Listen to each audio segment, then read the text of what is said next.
નમસ્કાર વિદ્યાર્થી મિત્રો, સ્વાગત છે મહર્ષિ ગુરુકુળના આ ડિજિટલ પ્લેટફોર્મ પર.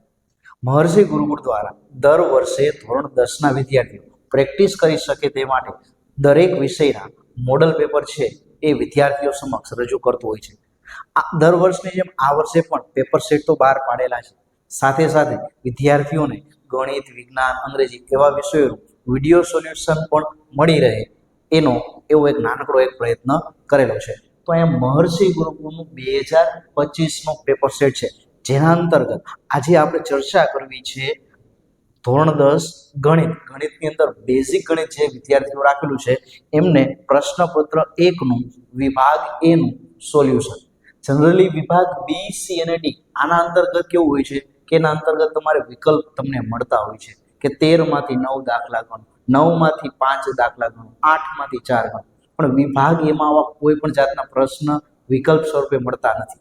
એટલે જો તમે વિભાગ એમાં 24માંથી 24 ગુણ લાવી શકો છો તો તમે આરામથી તમને 80માંથી 80 ગુણ લાવવામાં થોડીક સારો એવો તમને સહકાર મળે છે. તો આજે આપણે ચર્ચા કરવી છે પ્રશ્નપત્ર A વિભાગ A, એના અંતર્ગત વિભાગ A નું સોલ્યુશનની ચર્ચા કરીએ ગણિતમાં. ચલો, તો સૌપ્રથમ આપણા ધોરણ 10ના ગણિતનું માળખું સમજીએ. તો તમારે ગણિતનું પેપર 80 ગુણનું જનરલી હોય છે. એમાં 4 વિભાગ હોય છે, જેના અંતર્ગત વિભાગ A કેટલા ગુણનો હોય છે? તો વિભાગ A 24 ગુણનો હોય છે. આ 24 ગુણ એવી રીતના હોય છે કે આમાં તમારે બધા પ્રશ્નો ફરજિયાત હોય છે, એમાં તમને કોઈ ઓપ્શન નથી મળતા. વિભાગ B છે તો એ 18 ગુણનો હોય છે, જેમાં તમારે 2 ગુણના દાખલા પૂછાતા હોય છે, જેમાં તમારે 13માંથી કોઈ પણ 9 પ્રશ્ન, એટલે તમને ટોટલ કેટલા પ્રશ્ન આપ્યા હશે? તો તમને ટોટલ 13 આપ્યા હશે અને તમારે માત્ર 9 જ પ્રશ્નના જવાબ આપવાના થતા હોય છે. સાથે સાથે વિભાગ C તો એ 18 ગુણનો હોય છે, જેમાં 9માંથી તમારે કુલ 6 પ્રશ્ન 6 દાખલા લખી શકો છો. અને વિભાગ D 20 ગુણનો હોય છે, જેના અંતર્ગત 8માંથી તમારે 5 પ્રશ્ન 5 દાખલા ગણવાના થતા હશે. આવી રીતના તમારું ગણિતનું અથવા તમામ વિષયનું 80 ગુણનું પેપર આવી રીતના બને છે. આગળ વાત કરીએ તો કે વિભાગ A છે ને, વિભાગ A, તો વિભાગ A અંતર્ગત 24 ગુણ બાર આવી રીતના છે કે 24 ગુણમાંથી પહેલા 6 છે ને એ શું હોય છે? વિકલ્પ હોય છે, MCQ. એટલે તમને 4 ઓપ્શન આપ્યા હશે, 4માંથી કોઈ ટીક કરવાનું થશે. 7 થી 12 એના અંતર્ગત ખાલી જગ્યા હોય, એટલે કે 3 ખાલી જગ્યામાંથી તમારે યોગ્ય ખાલી જગ્યા પૂરવાની થતી હોય છે. ત્યારબાદ 13 થી 16 પ્રશ્ન છે, એમાં 4 ખરા ખોટા પૂછાય છે, બરાબર છે. ત્યારબાદ ચર્ચા કરીએ 4 ટૂંકા પ્રશ્ન અને 4 ગુણ તમારે જોડકાના પૂછાતા હોય છે. તો આવી રીતના કંઈક ધોરણ 10 ગણિત બેઝિક અંતર્ગત બેઝિક માળખું આપણું છે. તો એના અંતર્ગત આપણે શરૂઆત કરીએ વિભાગ A ના સોલ્યુશન. તો વિભાગ A છે એના અંતર્ગત સૌપ્રથમ જોઈએ MCQ, મલ્ટિપલ ચોઇસ ક્વેશ્ચન. એટલે 4 વિકલ્પમાંથી તમારે કોઈ પણ એક વિકલ્પની પસંદગી કરવાની થશે. તો એવા 6 વિકલ્પ છે એ તમને પરીક્ષામાં જનરલી પૂછાતા હોય છે. તો જોઈએ વિકલ્પ નંબર 1. તો તમને એક દ્વિચલ સુરેખ સમીકરણનો એક પ્રશ્ન આપેલો છે કે જો 13x + 19y બરાબર 90, 19x + 13y બરાબર 70 હોય તો x + y બરાબર ખાલી જગ્યા. હવે આ ટાઈપના દાખલામાં જોવાનું, જો ગમે ત્યારે અહીંયા x નો સહગુણક અને અહીંયા y નો સહગુણક સમાન હોય અને અહીંયા y નો સહગુણક અને x નો સહગુણક સમાન હોય તો તમારે શું કરવાનું છે? તો એ તમને વિચારતા શીખવાડીશ. તમને દાખલો ગણતા નહીં પણ તમને વિચારતા શીખવાડીશ, જેથી આ જ ટાઈપનો બીજો દાખલો આપે રકમ બદલાય તો પણ તમે સહેલાઈથી આનું સોલ્યુશન કરી શકો, બરાબર. તો જો અહીંયા તમને એમ કહે ને કે x + y મેળવો તો બંને સમીકરણનો સરવાળો કરો. અને જો તમને અહીંયા એમ પૂછે ને કે x - y બરાબર કેટલા, તો તમારે આ બંનેનું શું કરવાનું? તો આ બંનેની બાદબાકી કરવાની. તો અહીંયા તમારે બંને સમીકરણનો સરવાળો કરો. તો પહેલું સમીકરણ છે 13x + 19y, આના બરાબર 90. અહીંયા આપ્યા છે 19x + 13y, આના બરાબર 70, બરાબર. ચલો બંને સમીકરણનો કરીએ સરવાળો. તો સરવાળો કરીએ તો અહીંયા થશે 9 ને 3 12, 12 નું બગડો વધી 1 અહીંયા 32x વત્તા અહીંયા 19 વત્તા 13 એટલે 32y બરાબર 90 વત્તા 70 એટલે 160. તો આ બંને સમીકરણનો સરવાળો કરી તો આટલો મળશે. હવે બંનેમાંથી સામાન્ય કાઢી તો અહીંયા સમીકરણમાંથી બંનેમાંથી સામાન્ય નીકળે છે 32, તો અહીંયા વધશે x વત્તા y આના બરાબર 160. ચલો હવે આના ભાગ ચલાવી તો અહીંયા 32 છે તો 32 ના ભાગ ચાલે 16 દુને 32, 16 દુ 32 ભાગ ચાલે x વત્તા y અહીંયા ભાગ ચાલે 16 દસા 110. બંને બાજુથી 16 16 થશે કેન્સલ. ચલો હજી ભાગ ચાલે શું ચાલે 2 એકા 2, 2 પંચા 10. તો અહીંયા આપણને x વત્તા y બરાબર કેટલી કિંમત મળી તો કે x વત્તા y બરાબર 5 કિંમત મળી. તો આપણો જવાબ કેટલો થશે તો આપણો જવાબ 5 થશે. આ જ પ્રશ્નમાં જો તમને x માઇનસ y કીધું હોત તો તમારે જસ્ટ અહીંયા પ્લસ છે ને ત્યાં આપેલ સમીકરણની શું કરવાની થાય તો તમારે આપેલ સમીકરણની બાદબાકી કરવાની થશે. આગળ ચર્ચા કરીએ વિકલ્પ નંબર 2. ચલો વિકલ્પ નંબર 2 છે એના અંતર્ગત તથ્ય આધારિત પ્રશ્ન પૂછેલો છે બરાબર, ફેક્ચ્યુઅલ ડેટા છે એટલે આમાં તમારે ગાણિતિક કઈ વસ્તુ નહીં આવે. દ્વિઘાત સમીકરણનો ઉકેલ શોધવાનું દ્વિઘાત સૂત્ર તરીકે ઓળખાતું સૂત્ર કયા ગણિત શાસ્ત્રી આપેલું છે તો આ તમારે યાદ રાખવાનું. ભારતના ગણિત શાસ્ત્રી છે કે જેનું નામ છે શ્રીધર આચાર્ય. તો આ શ્રીધર આચાર્યજીએ દ્વિઘાત સમીકરણના ઉકેલ માટેનું આ સૂત્ર આપેલું છે. આગળ ચર્ચા કરીએ પ્રશ્ન નંબર 3. તો પ્રશ્ન નંબર 3 છે એ સમાંતર શ્રેણીનો એક પ્રશ્ન છે. એના અંતર્ગત કીધું છે કે જો k વત્તા 2, 4k માઇનસ 6, 3k માઇનસ 2 એ કોઈ સમાંતર શ્રેણીના ક્રમિક પદ હોય તો તમારે k ની કિંમત શોધવાની છે. ચલો હવે એક વસ્તુ યાદ રાખો, સમાંતર શ્રેણીમાં હોય ને તો કોઈ પણ બે ક્રમિક પદોનો તફાવત સમાન હોય. એટલે કે જો હું આ બંનેનો તફાવત લઉં ને બીજામાંથી પેલું એનું જે મૂલ્ય મળે ને એ ત્રીજામાંથી બીજું બાદ કરું ને એટલું જ મળે. તો અહીંયા આપણે પેલું પદ કેટલું છે તો અહીંયા સમજીએ. અહીંયા પેલું પદ છે તમારું k વત્તા 2. પેલું પદ કેટલું છે k વત્તા 2. બીજું પદ કેટલું છે a2 તો કે 4k માઇનસ 6 અને ત્રીજું પદ કેટલું છે તો ત્રીજું પદ છે 3k માઇનસ 2. આવું છે. તો સમાંતર શ્રેણી હોય ને એના કોઈ પણ બે ક્રમિક પદોનો સામાન્ય તફાવત સમાન હોય. એટલે કે જો હું બીજામાંથી પેલું બાદ કરું અથવા તો ત્રીજામાંથી બીજું બાદ કરું તો આ બંનેનો સામાન્ય તફાવત સમાન રહે. અહીંયા જો આવી રીતના ત્રણ પદ આપ્યા હોય ને પેલું, બીજું અને ત્રીજું, અહીંયા બીજામાંથી પેલું બાદ કરું જે જવાબ મળે એ જ જવાબ ત્રીજામાંથી બીજું બાદ કરું એટલું મળે. ચલો બીજું પદ કેટલું છે તો કે બીજું પદ છે 4k માઇનસ 6. ચલો એમાંથી તમારે બાદ કરવાનું છે પેલું k વત્તા 2, k વત્તા 2. ચલો હવે ત્રીજા પદમાંથી બીજું, તો ત્રીજું પદ કેટલું છે તો કે 3k માઇનસ 2 અને બીજું પદ છે 4k, અહીંયા 4k માઇનસ 6 એટલે અહીંયા 4k માઇનસ 6. હવે આપણે કાઉન્સ છોડી દઈએ તો અહીંયા 4k minus 6 minus k minus 2. આ માઇનસ k ને લાગ્યો અને આ માઇનસ બગડાને લાગ્યો, સામે જઈ તો અહીંયા 3k માઇનસ 2 આ માઇનસ 4k ને લાગતા માઇનસ 4k અને માઇનસ માઇનસ પ્લસ એટલે કેટલા આવશે 6. ચલો સાદરૂપ આપી તો 4 માંથી k જાય તો અહીંયા કેટલા વધશે 3k. 4 માંથી 1 જાય તો 3k. અહીંયા 6 ને 2 કેટલા થશે તો કે 8 થશે. સામે જોઈએ 3k માંથી 4k બાદ કરો તો અહીંયા વધે માઇનસ k. ચલો અહીંયા 6 માંથી 2 જાય તો અહીંયા કેટલા વધશે તો અહીંયા વધશે 4. બરાબર છે.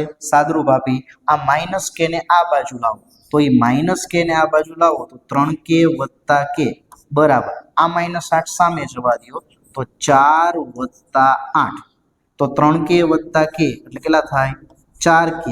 8 ને 4 12. ચલો અહીંયા ભાગ ચલવો તો અહીંયા શું ભાગ ચલે k બરાબર 12 ના છેદમાં 4. આ ચોગડો ગુણાકારમાંથી ભાગાકારમાં ગયો તો 4 એકા 4, 4 તરીને 12. અહીંયા કે બરાબર 3 જવાબ મળશે. તો વિકલ્પ નંબર સી શું થશે? આપણો જવાબ થશે. તમે સ્ક્રીનશોટ છે એને પોઝ કરી અને દાખલો સમજી પણ શકો છો.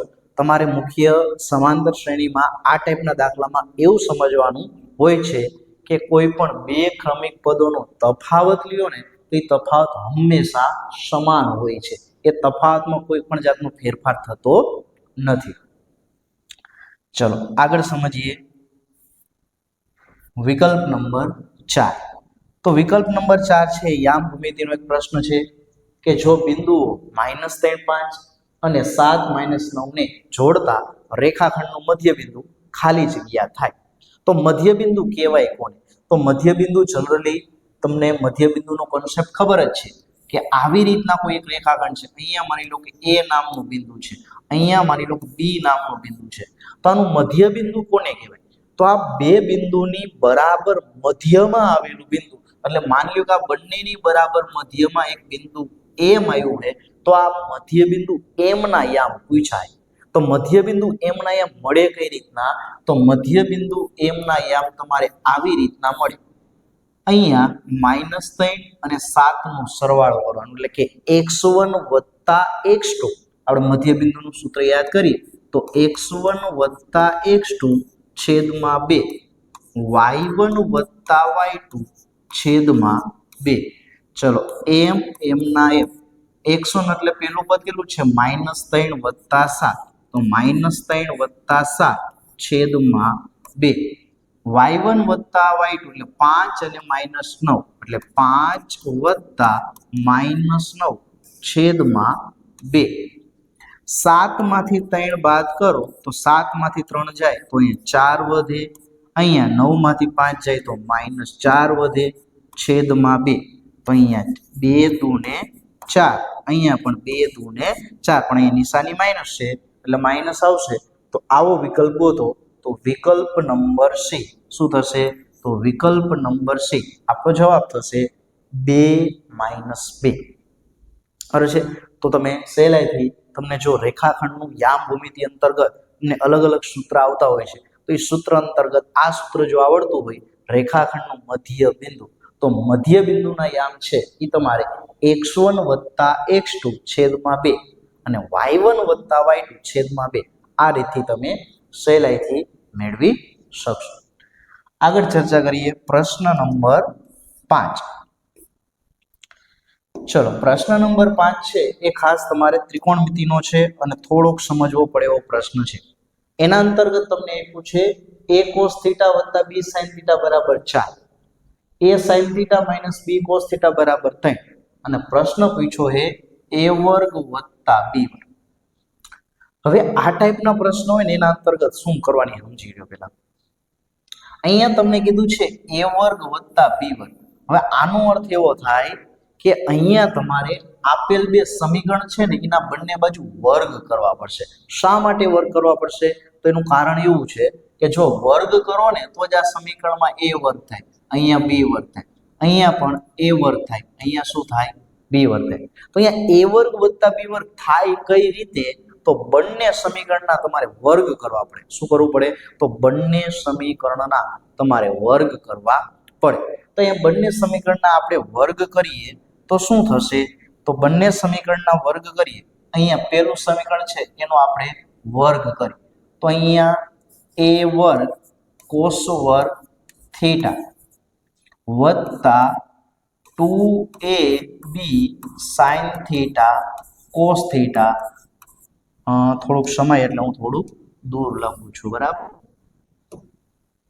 અહીંયાથી લખું છું જેથી સરખી ના સમય. ચલો પહેલા આનો વર્ગ કરું છું. એનો વર્ગ કેટલો થાય?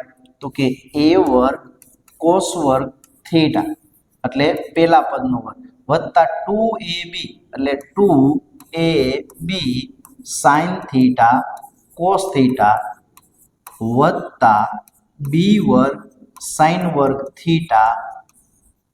બરાબર 4 નો વર્ગ કેટલો થાય? 16 થાય. તો અહીંયા પહેલા સમીકરણનો વર્ગ કર્યો, આ બાજુ બીજા સમીકરણનો વર્ગ કર્યો તો શું થશે? તો કે a² સાઈન વર્ગ થીટા પેલા પદનો વર્ગ minus 2ab sine theta cos theta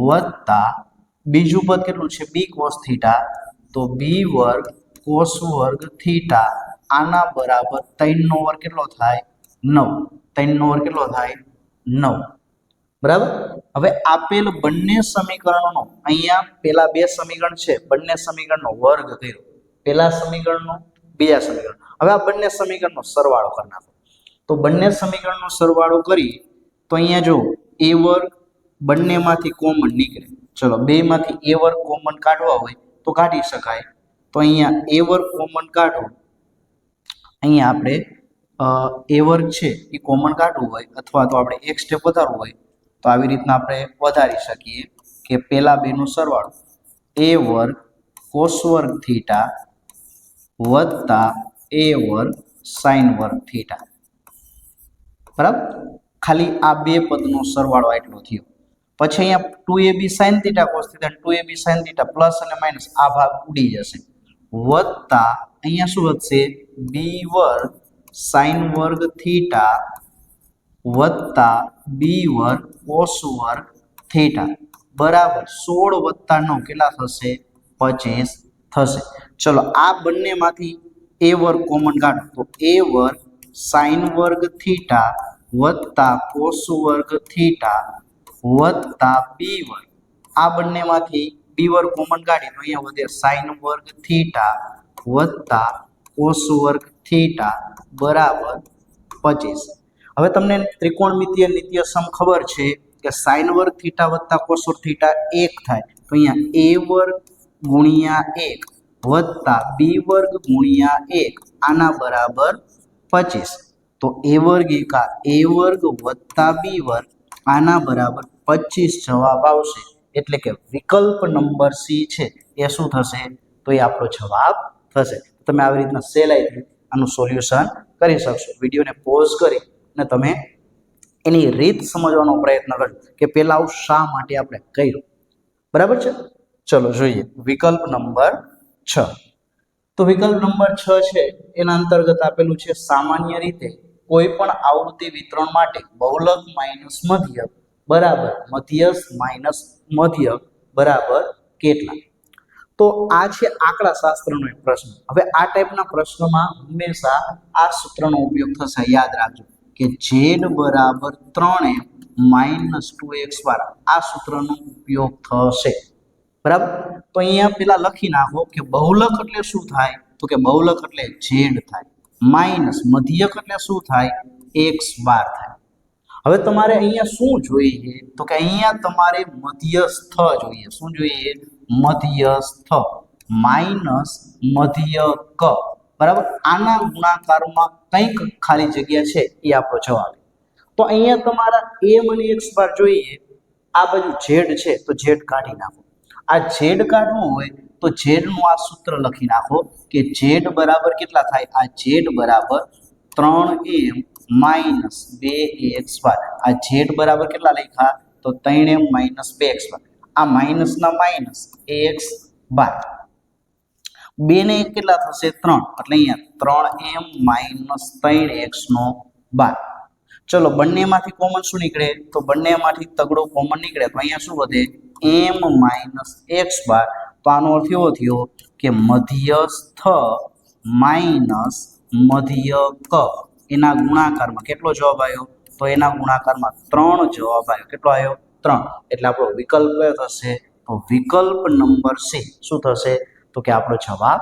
થશે તો તમે સહેલાઈથી મધ્યસ્થ માઈનસ મધ્યક આની કિંમત છે એ તમે કઈ રીતના મેળવી શકશો તો બહુલકના આ સૂત્ર ઉપરથી તમે સહેલાઈથી મેળવી શકશો તો મિત્રો આ થયા ખાસ આપણા 6 વિકલ્પ હંમેશા વિકલ્પમાં વધુ સમય લાગતો હોય છે જનરલી ત્યારબાદ છે ખાલી જગ્યા ખરા ખોટા એના અંતર્ગત થોડો સમય ઓછો લાગતો હોય છે પ્રશ્ન ક્રમાંક 7 થી 12 કે જેના અંતર્ગત આવશે ખાલી જગ્યા તો 3 તમને ખાલી જગ્યા આપી છે એ 3 ખાલી જગ્યા ઉપરથી તમારે કોઈ સાચો જવાબ ટીક કરવાનો થતો હોય છે જોઈએ જો ગુસા 57 અને 95 એનો જવાબ 57 - 95 હોય તો એમની કિંમત કેટલી? ચલો અહીંયા 57 અને 95 છે એનો ગુસ્સા કેટલો થાય? તમને આવી રકમ આપી છે કે ગુસ્સાઓ 57 95 બરાબર 57m - 95 બરાબર. ચલો આ બંનેનો ગુસ્સા કેટલો થાય? તો કે 57 અને 95 નો ગુસ્સા 19 થાય. કેટલો થાય? 19. અહીંયા 57 અને 95 નો ગુસ્સા મેળવો તો કેટલો થાય? 19 થાય. સામે બંનેમાંથી કોમન શું નીકળે? તો બંનેમાંથી 19 કોમન નીકળે. તો 19 કોમન કાઢો તો એ કેટલા વધશે? 19 * 57 19 × 5 = 55 બરાબર છે. આ બંનેમાંથી સામાન્ય કાઢો તો 19 * 57 19 × 5 = 55. બંને બાજુથી આ 19 વાળો ભાગ ઉડી જાય તો અહીંયા કેટલા વધશે? તો અહીંયા 1 = 3m - 5. હવે -5 આ બાજુ હોય તો પ્લસ થઈ જાય કે 1 + 5 બરાબર 3m. 5 ને 1 6 6 બરાબર 3m. તો m બરાબર 6/3 એટલે કે 2 જવાબ આવશે. તો m બરાબર 2. આ શું થશે? તો કે m ની કિંમત 2 થશે. એટલે ખાલી જગ્યા નંબર 2 શું મળશે? m બરાબર 2 જવાબ મળશે. આગળ ચર્ચા કરીએ. ખાલી જગ્યા નંબર 2 છે. ચલો તો ખાલી જગ્યા નંબર બીજી છે ને એ આમ જોવા જઈએ ને તો તમને ડાયરેક્ટ ખબર પડી જાય. અહીંયા તમને દાખલો આપેલો છે ના 2 શૂન્યોની સંખ્યા ધન હશે ઋણ હશે તમારે ગણવાનું નથી. અહીંયા તમને 2 પ્લસ મળ્યા છે તો જો તમે એનું સાદુરૂપ આપો તો તમને અહીંયા છે ને આવું જ મળે કે કંઈક x + a હશે ને x + b હશે. આમાં કે માઇનસ છે જ નહીં. એટલે અહીંયા 2 સમી આનું તમે સમાધાન ઉકેલ કરો ને તો અવયવ પાડતા આવી રીતના જવાબ મળે. તો આ x a સામે જાય તો આનો જવાબ એક -a શૂન્ય મળે અને આનો -b શૂન્ય મળે. એટલે બંને શૂન્યની સંખ્યા કેવી મળે? ઋણ મળે. એટલે હંમેશા જવાબ શું આવશે? ઋણ આવશે. પણ અહીંયા જો બાદબાકી 2 માંથી એક હોત ને તો શૂન્ય ધન અથવા ઋણ હોઈ શકે અથવા બંને પણ હોઈ શકે. પણ અહીંયા બંને શૂન્ય છે ને એટલે એના અવયવ પાડતા આવા જ મળશે x + a અને x + b બરાબર છે. હવે બંનેના અવયવ આવા મળે તો હંમેશા એકમાં બંને કેવા મળવાના જવાબ તમને માઇનસ જ મળે. એટલે દાખલો ગણવા જવાનું નહીં, ડાયરેક્ટ તમે ટીક એ રીતના કરી શકશો. આગળ ચર્ચા કરીએ. લીપ વર્ષમાં 53 શુક્રવાર આવે તેની સંભાવના. હવે જો સંભાવના અંતર્ગત તમારે વર્ષ આધારિત પ્રશ્ન પૂછાતા હોય તો એ થોડો કન્સેપ્ટ સમજી લ્યો. 2 વર્ષ હોય, એક હોય લીપ વર્ષ બરાબર અને એક હોય સામાન્ય વર્ષ. લીપ વર્ષ અને સામાન્ય વર્ષ 2 હોય. હવે બંનેનો તફાવત સમજો. બંનેનો તફાવત ખાલી આટલો, લીપ વર્ષ હોય ને એમાં 366 દી હોય અને સામાન્ય વર્ષ હોય ને એમાં 365 દી હોય. તફાવત ક્યાં પડે? તો તફાવત અહીંયા પડે. ફેબ્રુઆરી મહિનો હોય ને એમાં લીપ વર્ષમાં 29 દિવસ હોય અને અહીંયા ફેબ્રુઆરીમાં કેટલા દિવસ હોય છે? 28 દિવસ હોય છે. આવું યાદ રાખો. હવે કુલ જે દિવસ છે ને એક વર્ષના લીપ વર્ષના આ 366 છે ને એને 7 વડે ભાગો.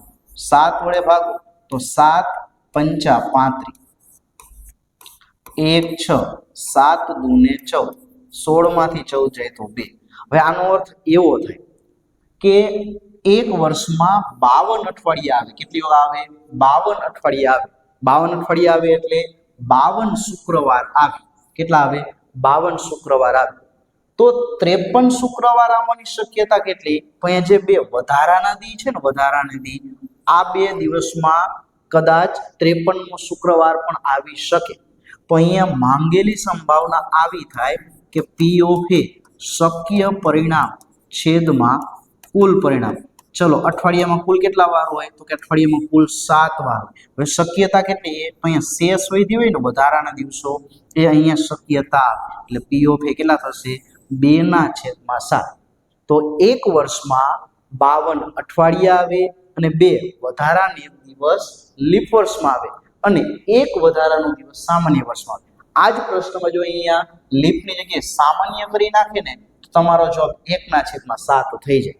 પણ અહીંયા આપણને લીપ વર્ષ પૂછ્યું છે એટલે આપણો જવાબ થશે 2/7 જવાબ થશે. ખાસ આ વર્ષ સંબંધિત કન્સેપ્ટ છે એ આપણે સમજવો પડશે. ચલો આગળ સમજીએ. તમને ત્રિકોણમિતિ અંતર્ગત એક પ્રશ્ન પૂછેલો છે 1 + tan વર્ગ થીટા 1 - sin વર્ગ થીટા બરાબર ખાલી જગ્યા.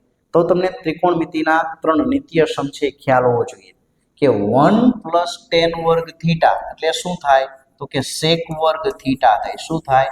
sec વર્ગ થીટા. 1 + tan વર્ગ થીટા sec વર્ગ થીટા થાય. એના ગુણાકારમાં 1 - sin વર્ગ થીટા. તો અહીંયા sin વર્ગ થીટા વત્તા cos વર્ગ થીટા બરાબર 1 થાય. તો 1 - sin વર્ગ થીટા એટલે cos વર્ગ થીટા થાય. અહીંયા તમને જો સૂત્ર આવડતા હોય ને તો તમારું કામ થાય. જો સૂત્ર તમને ન આવડતા હોય તો તમારું આ કામ ન થાય. ચલો sec વર્ગ થીટા m ના m. cos વર્ગ થીટા એટલે શું થાય તો કે cos વર્ગ થીટા એટલે sec વર્ગ થીટાનું વ્યસ્ત થાય. શું થાય? sec વર્ગ થીટાનું વ્યસ્ત. તો અહીંયા cos વર્ગ થીટા બરાબર 1/sec વર્ગ થીટા. સમાન ભાગ ઉડી જાય તો અહીંયા કેટલો જવાબ વધશે? તો અહીંયા જવાબ 1 વધશે. કેટલો વધશે? 1 વધશે. તો અહીંયા તમારે નિત્યસમ પાકા કરવા પડે. 1 + tan વર્ગ થીટાનું 1 + cot વર્ગ થીટાનું અને sin વર્ગ વત્તા cos વર્ગનું નિત્યસમનો ઉપયોગ છે તો એ તમારે પાકું કરવું પડે. ચલો તમને ચક્રીય ચતુષ્કોણ રિલેટેડ એક પ્રશ્ન આપેલો છે. ચક્રીય ચતુષ્કોણ એમાં ABCD માં 5 ખૂણો B બરાબર 7 ખૂણો D તો ખૂણો B શોધો. હવે આ પ્રકારનો પ્રશ્ન છે ને એમાં સમજો ચક્રીય ચતુષ્કોણ કહેવાય કોને તો કે એક વર્તુળ હોય. આ વર્તુળ છે. હવે એના અંતર્ગત એક ચતુષ્કોણ આવેલો છે. આવી રીતના એક ચતુષ્કોણ આવેલો છે. જો ચતુષ્કોણના ચારેય શિરોબિંદુ એક વર્તુળ ઉપર આવી જતા હોય, ફરીથી એક વર્તુળ પર ચતુષ્કોણના ચારેય શિરોબિંદુ આવી જતા હોય તો એને ચક્રીય ચતુષ્કોણ કહેવાય. કયો કહેવાય? ચક્રીય ચતુષ્કોણ. આનું નામ છે ABCD. એવો ચતુષ્કોણ આપેલો છે ABCD. હવે ચક્રીય ચતુષ્કોણના ગુણધર્મ ખાસ યાદ રાખીશું. ચક્રીય ચતુષ્કોણના ગુણધર્મ એવો છે કે તમે ખૂણો A અને ખૂણો C આ બેનો સરવાળો કરો ને તો એ 180 અંશ થાય. સેમ એવી રીતના ખૂણો B અને ખૂણો D આનો સરવાળો કરો ને તો 180 અંશ થાય. એટલે કે સામસામેના બે ખૂણા છે ને એનો તમે સરવાળો કરો તો એ 180 અંશ થાય. સેમ અહીંયા પણ કે સામસામેના બે ખૂણા છે એનો તમે સરવાળો કરો તો 180 અંશ થાય. આ પૂરક કોણ બંને બને છે. આવું એની ગુણધર્મ છે. હવે તમને અહીંયા આપેલું છે 5 ખૂણો B બરાબર 7 ખૂણો D. તો અહીંયા તમને આવું કીધું છે કે 5 ખૂણો B બરાબર 7 ખૂણો D. તો તમે શું કહી શકો? તો તમે આવું કહી શકો તમારે અહીંયા ખૂણો B 5/7 બરાબર ખૂણો D. શું મેં કર્યું? આ 7 ગુણાકારમાં હતું, આ બાજુ આવ્યા તો ભાગાકાર. તો મેં ખૂણો D છે એની કિંમત કેટલી મેળવી? તો 5/7 ખૂણો B જેટલો. બરાબર.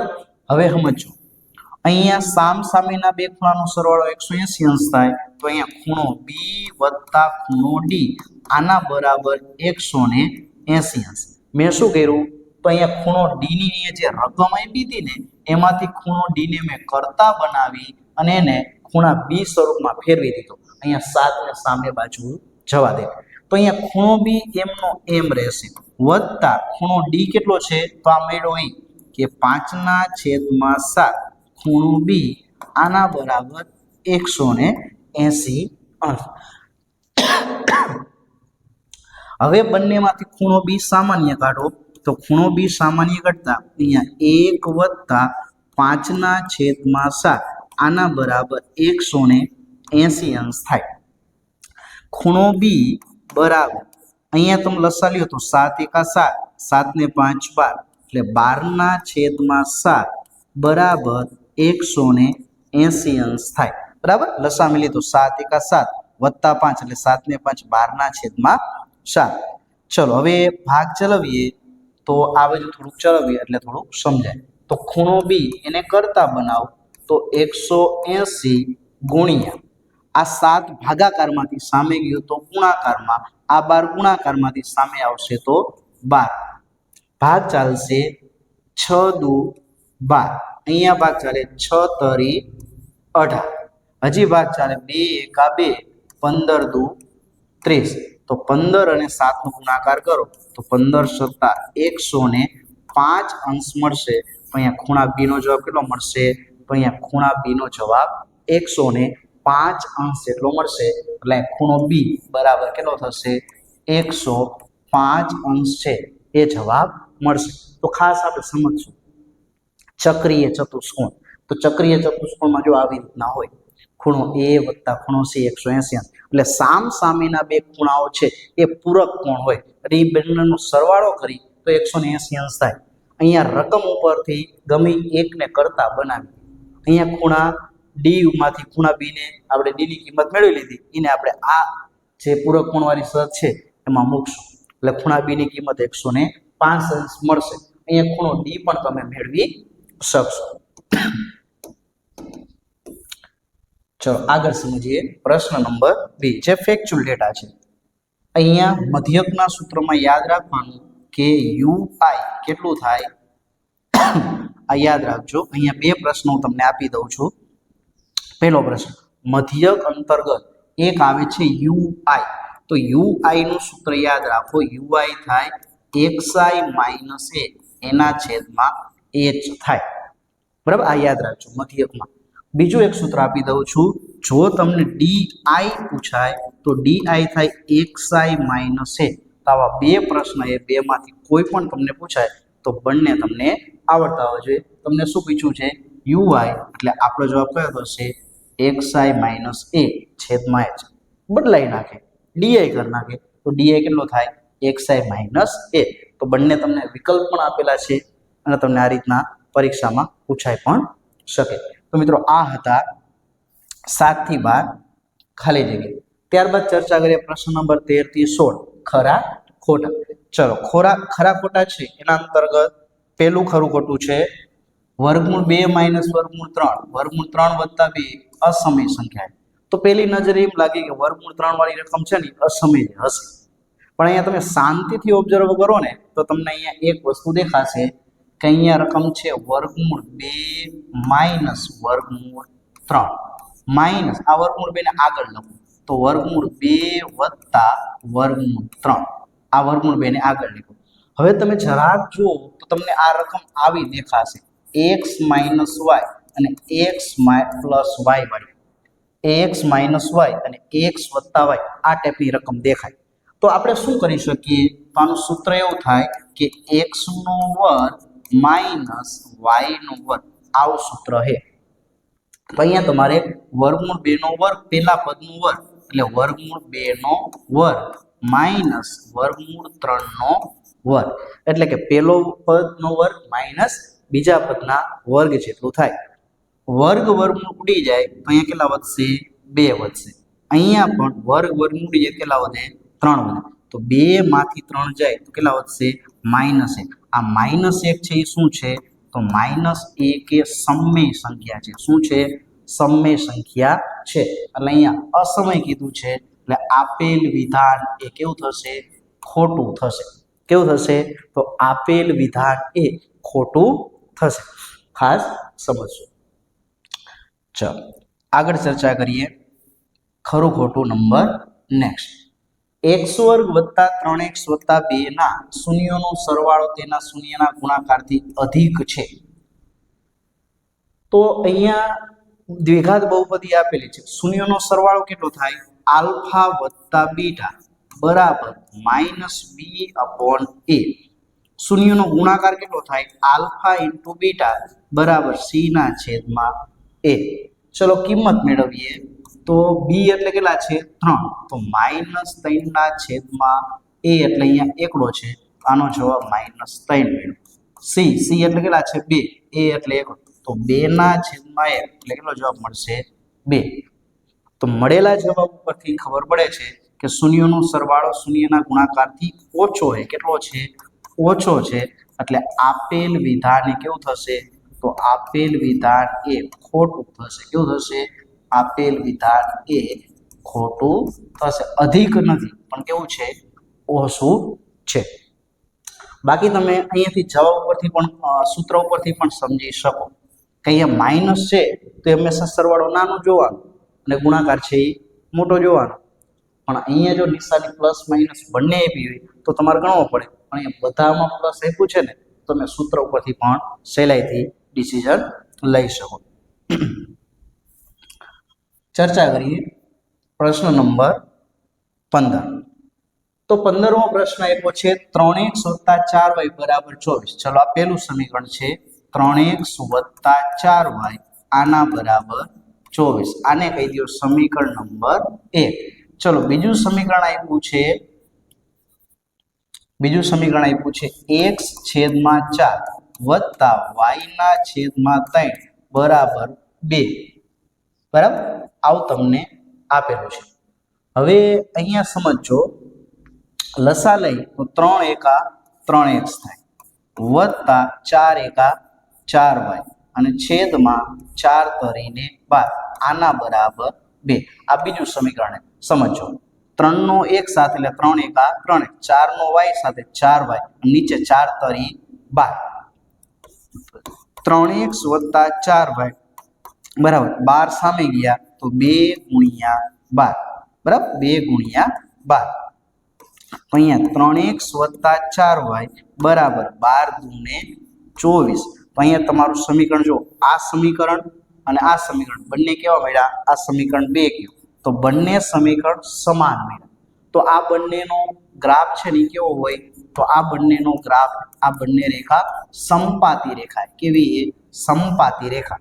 અને સમપાતી રેખા હોય બરાબર એ કઈ રીતના હોય કે એક રેખા આવી રીતના જતી હોય અને એના ઉપર જ બીજી રેખા આવી રીતના હોય.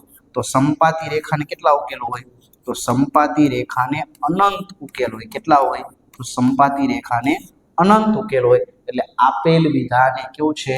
ખરું છે. કેવું છે? તો આપેલ વિધાને ખરું થશે. બરાબર એટલે અનંત ઉકેલ છે તો આપણો જવાબ કેવો થશે? ખરું થશે. નેક્સ્ટ ચર્ચા કરીએ કોઈ પણ ઘટના માટે અહીંયા તમને કીધું છે કોઈ પણ ઘટના માટે P of A બરાબર P of A બાર શક્ય નથી. તો આ વિધાન કેવું છે? ખોટું છે. બરાબર એવું ન હોય. બની શકે કે કોઈ ઘટનાનું મૂલ્ય છે એ 0.50 મળે તો એની પૂરક ઘટના છે બરાબર આ P of A નું મૂલ્ય આટલું મળ્યું તો બની શકે કે એની પૂરક ઘટના હોય એનું પણ મૂલ્ય 0.50 મળી શકે. હા મળી શકે, કઈ ખોટું નથી, શક્ય છે આ બંનેનું સમાન મૂલ્ય મળી શકે. એવું ન હોય કે ન જ મળે. એટલે આપેલ વિધાન કેવું થશે? તો આપેલ વિધાન એ ખોટું થશે. ચાલો તો આ હતા ખરા ખોટા. આગળ ચર્ચા કરીએ ટૂંકા પ્રશ્ન. હવે આના અંતર્ગત તમારે ટૂંકા પ્રશ્ન છે એમાં તમારે એક એક શબ્દમાં વાક્યમાં જવાબ આપવાનો થતો હોય છે. તો જોઈએ પહેલું આપેલું છે સમાંતર શ્રેણીનો એક પ્રશ્ન કે વર્ગમૂળમાં 3 તો વર્ગમૂળમાં 3. ચલો 27 ને હું આવું લખી શકું 9 તરી 27 9 તરી 27. 75 ને હું 25 તરી 75 લખી શકું તો આવી રીતના લખી શકું. આવી રીતના સમાંતર શ્રેણી છે. એનો કીધો છે સામાન્ય તફાવત. ચલો આનું સાદું રૂપ આપો તો અહીંયા વર્ગમૂળમાં 3 9 નું વર્ગમૂળ 3 તો અહીંયા 3 વર્ગમૂળ 3 25 નું વર્ગમૂળ 5 5 વર્ગમૂળ 3 અને આવી રીતના સમાંતર શ્રેણી જાય. પ્રશ્ન હવે લઈ લઈ સામાન્ય તફાવત D. તો D એટલે હું બીજામાંથી પેલું બાદ કરો તો 3 વર્ગમૂળ 3 માંથી વર્ગમૂળ 3 બાદ કરો તો 3 માંથી 1 જાય તો અહીંયા 2 વર્ગમૂળ 3 આ જવાબ મળે. એટલે સામાન્ય તફાવત D 3 માંથી 1 બાદ કરતા 2 વર્ગમૂળ 3 જવાબ મળશે. તો આ શું થશે? આપણો જવાબ થશે સામાન્ય તફાવત 2 વર્ગમૂળમાં 3 આ આપણો જવાબ થશે. તો આ તો સમાંતર શ્રેણીનો પ્રશ્ન. આગળ જોઈએ આગળનો પ્રશ્ન વર્તુળનો આપેલો છે કે એક વર્તુળ અને એના સ્પર્શકના સ્પર્શ બિંદુને શું કહેવાય? તો વર્તુળનો સ્પર્શક અને છેદિકા આ બંને સમજવું પડે કે માની લ્યો કે આવી રીતના એક વર્તુળ છે, આને આવી રીતના એક સ્પર્શક સ્પર્શ કરે છે બરાબર. તો આને કહેવાય સ્પર્શક બરાબર. જો એક જ બિંદુમાં સ્પર્શ કરે ને તો આને સ્પર્શક કહેવાય અને જો અહીંયા જે બિંદુ આગળ સ્પર્શે ને એને કહેવાય સ્પર્શ બિંદુ. આને શું કહેવાય? સ્પર્શ બિંદુ. તો તમારો પ્રશ્ન વર્તુળ અને સ્પર્શકના સામાન્ય બિંદુને શું કહેવાય? તો કે એને સ્પર્શ બિંદુ કહેવાય. સાથે સાથે એ પણ સમજી લ્યો કે આવી રીતના કોઈ એક વર્તુળ છે તો એને આવી રીતના એક રેખા આવી રીતના બને તો આને છેદિકા કહેવાય. શું કહેવાય? તો કે આને છેદિકા કહેવાય. તો અહીંયા સ્પર્શક અને છેદિકાનો તફાવત પણ તમને સમજાતો હશે. અહીંયા સ્પર્શક માત્ર એક બિંદુમાં છેદે, જ્યારે છેદિકા વર્તુળને બે બિંદુમાં છેદે છે. આ પણ તફાવત સમજજો. આગળ જોઈએ પ્રશ્ન નંબર 19. ચલો 19મા પ્રશ્નમાં તમને એક ઘટના અને પૂરક ઘટનાના કન્સેપ્ટ ઉપરથી પૂછેલું છે કે ઘટનાની કિંમત p of x ના છેદમાં 3 અને એની પૂરક ઘટના એટલી આપી છે તો x ની કિંમત શોધો. તો એ તમને સંભાવનાનું એક સૂત્ર ખબર હોવી જોઈએ, ઘટના અને પૂરક ઘટનાનો સરવાળો.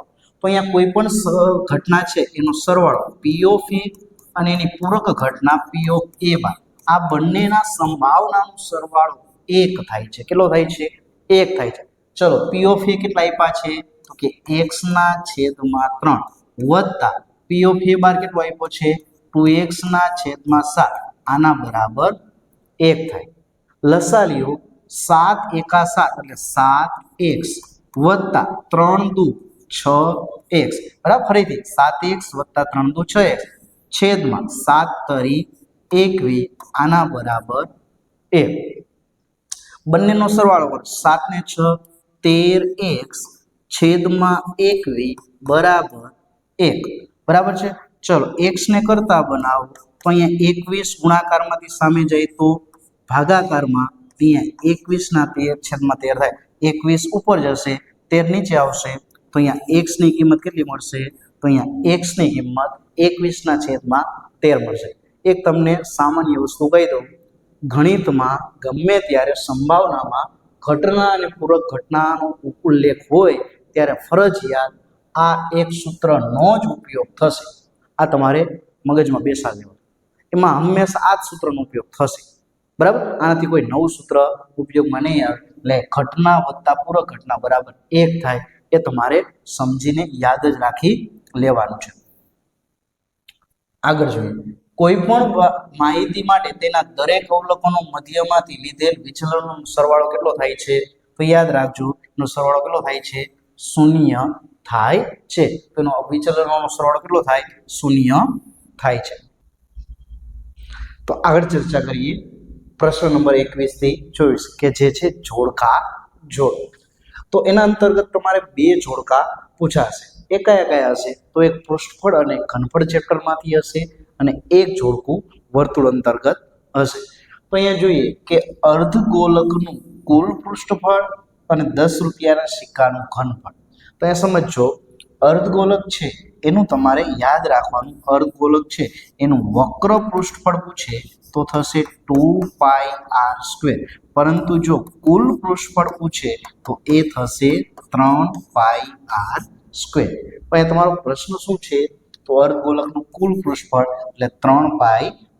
એટલે પહેલામાં આવશે સી જવાબ આવશે. ત્યારબાદ છે 10 રૂપિયાના સિક્કાનું ઘનફળ. તો આ 10 રૂપિયાનો સિક્કો છે એનો આકાર કેવો હોય છે?